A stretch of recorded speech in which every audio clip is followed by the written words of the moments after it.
जहाँ डाल डाल पे सोने की चिड़िया करती है बसेरा, ओ भारत देश है मेरा, ओ भारत देश है मेरा।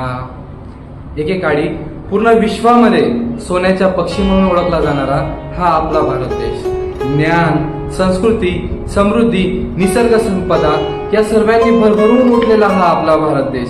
पण जणू या सर्व वैभवाला कोणाची तरी नजर लागली आणि यावर नजर ठेवून आले परदेशी व्यापारी म्हणून आले आणि सत्ताधीश झाले.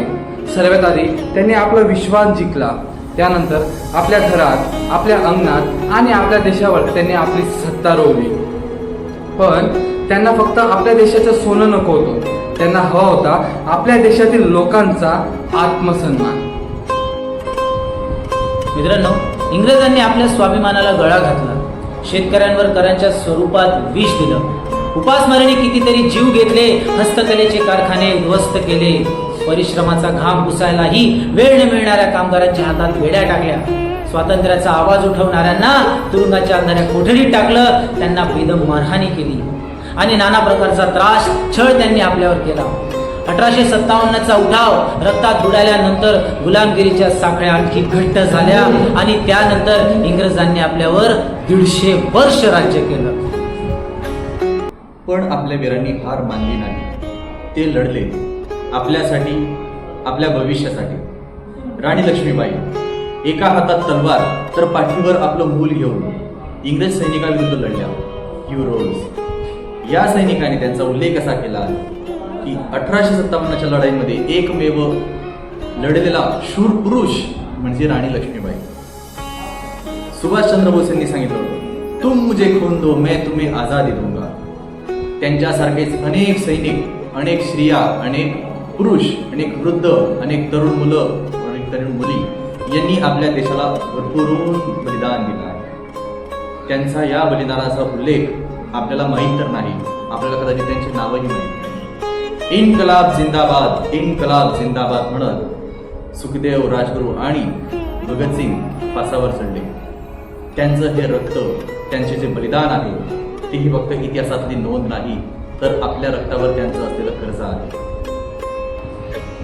15 ऑगस्ट 1947 गुलामीच्या साकळ्या तुटल्या, पण आनंदासोबत आली विभाजनाची वेदना. लाखो लोकांना घरदार सोडावे लागले, हजारो मारले गेले, सीमारेषा आखल्या गेल्या आणि एका रात्रीत आपलेच भाऊ बहिणी परके झाले. प्रत्येकाच्या एका डोळ्यातून आनंदाश्रू येत होते, तर त्याचसोबत दुसऱ्या डोळ्यातून मात्र दुःखाच्या धारा वाहत होत्या. इतके दुःख, यातना, त्रास, बलिदान हे सर्व पाहिल्यावर आज आपल्याला हे स्वातंत्र्य पाहायला मिळत आहे. आज आपल्याकडे स्वातंत्र्य आहे, पण आपण त्याचा आज काय करतो? रस्त्यावर कचरा टाकतोय, निसर्गाची नासाडी करतोय, भ्रष्टाचार करतोय, जाती जातीत भांडणी करतोय, भ्रष्टाचार होताना पाहतोय. आपण या देशाचं इतकं मोठं नुकसान करतोय की याचा विचार सुद्धा आपण करू शकत नाही. अनेक जाती धर्माच्या लोकांनी स्वतंत्र स्वप्नातील भारतासाठी प्राणांची आहुती दिली. त्यांना हाच भारत पाहायचा होता का? जे देशासाठी लढले ते अमर हुतात्मे झाले. सोडिले सर्व घरदार, सोडिला सुखी संसार. ज्योती समजीवन जगले ते अमर हुतात्मे झाले. तो तुरुंग ते उपवास, सोसला किती वनवास. कुणी फासावरती चढले ते अमर हुतात्मे झाले. त्या अमर हुतात्म्यांच्या स्वप्नातला भारत तन मन धन अर्पण करून ज्यांनी स्वप्न पाहिले, तो भारत खरंच तसा आहे का? खरंच त्या हुतात्म्यांच्या बलिदानाचं झीज झालं का? जर नाही असं उत्तर असेल तर हीच वेळ आहे स्वतःला बदलण्याची आणि मिळवून दिलेले स्वातंत्र्य ही केवळ भेट नसून ती आपली जबाबदारी आहे. कर्तव्यनिष्ठ नागरिक, प्रामाणिक आणि देशभक्तीचा वसा घेऊन त्यांच्या स्वप्नातील भारत घडवूया. चला ठरवूया, आपण बदलूया, या वीरांच्या स्वप्नातील भारत वास्तवात आणूया. जय हिंद. सर्व भारतीयांना स्वातंत्र्य दिनाच्या हार्दिक शुभेच्छा. जय हिंद.